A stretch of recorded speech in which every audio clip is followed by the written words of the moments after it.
আমাদের কুলদেবতা রাধা মাধবকে দেখতে বেশ কিছুদিন মন চাইছিল, তাই সময় নষ্ট না করে রথের ঠিক পরের দিন আমরা বেরিয়ে পড়ি মায়াপুর ইস্কনের উদ্দেশ্যে। নিজের গাড়ি নিয়েই কল্যাণী এক্সপ্রেসওয়ে এবং পরে NH-34 ধরে যাত্রা করি মায়াপুরের পথে। একটা বৃষ্টি ভেজা সকালে গাড়ি চালিয়ে যেতে বেশ মন্দ লাগছিল না। রাস্তা খুব ভালো হওয়ার কারণে 100 কিলোমিটার পথ অতিক্রম করতে খুব বেশি সময় লাগলো না। নিমেষেই পৌঁছে গেলাম কৃষ্ণনগর এবং সেখানে সকালের জলখাবারটা আমরা সেরে নিলাম। মায়াপুর ঢোকার ঠিক 20-22 কিলোমিটার আগেই অবস্থিত এই হোটেল নীলাচল। রেস্টুরেন্টের সংলগ্নেই পেট্রোল পাম্প হওয়ার কারণে আমরা এখানেই দাঁড়িয়ে যাই এবং সকালের জলখাবারটা এখানেই খাই। এখানে থাকার জন্য রুমও অ্যাভেলেবেল আছে খুব কম খরচায়, কিন্তু আমাদের গন্তব্য ছিল ইস্কন মায়াপুর, তাই এখানে জলখাবার পর্বটা সেরেই আমরা আস্তে আস্তে এগিয়ে পড়ি আবার মায়াপুরের দিকে। জলখাবারে খেলাম আলুর পরোটা আর পুরি সবজি, আর ছেলে খেলো চিকেন স্যান্ডউইচ। প্রায় 3 ঘন্টার মধ্যে 123 কিলোমিটার পথ অতিক্রম করে আমরা চলে আসি মায়াপুরে। রাস্তা থেকে যেতে যেতেই দেখতে পেয়ে গেলাম বিশ্বের সবথেকে বড় হিন্দু মন্দির।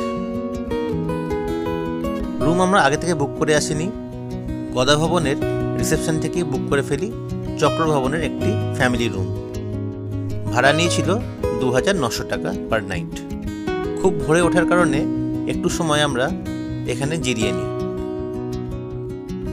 রুমটাও বেশ ভালো ছিল, পরিষ্কার পরিচ্ছন্ন এবং বড়।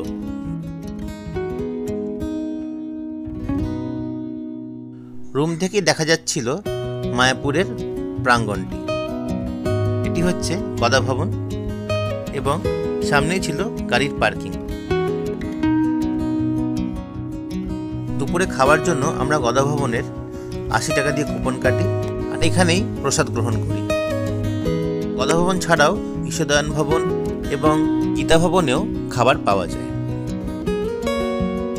খাওয়ার পরে আমরা একটু মন্দির প্রাঙ্গণটা ঘুরে দেখি, ছেলেমেয়েরা একটু দোলনায় দোল খেয়ে নেয়।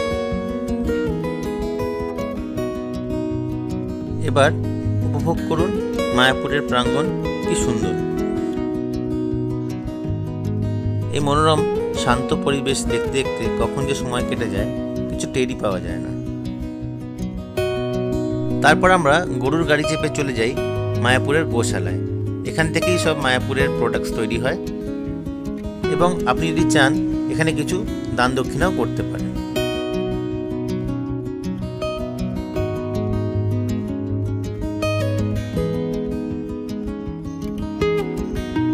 সন্ধেবেলায় আমরা ফিরে আসি আমাদের ভবনে এবং ভবনের বাইরে থেকেই বাইরের নাম কীর্তন এবং আলো দেখতে দেখতে সময় কাটাই। পরের দিন ভোরে উঠে আমরা আমাদের বারান্দা থেকেই দেখতে পাই বাচ্চাদের রথ এবং তারই ফাঁকে মন্দিরে একবার পুজোটাও দিয়ে দিই। মন্দিরের ভেতরে ক্যামেরা অ্যালাউড না হওয়ার কারণে সেই ফটো আমরা তুলতে পারিনি।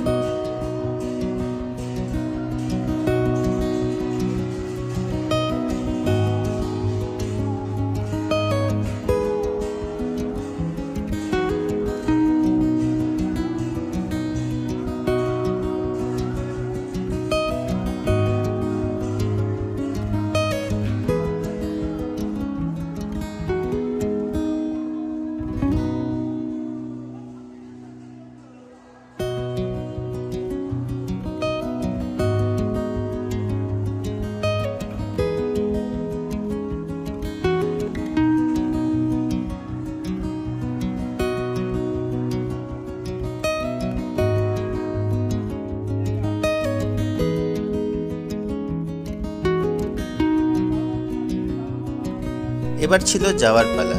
আমরা এসেছিলাম 1 রাতের জন্যই, কিন্তু ফেরার আগেও একটা শেষ চমক বাকি ছিল। কৃষ্ণনগরে মাদার্স হাট রেস্টুরেন্টে আমাদের খাওয়া।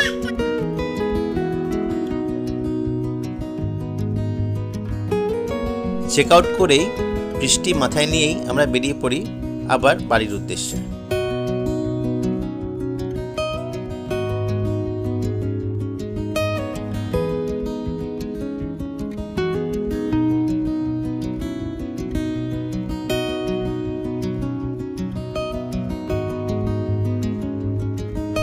পৌঁছে যাই কৃষ্ণনগরের মাদার্স হার্ট রেস্টুরেন্টে।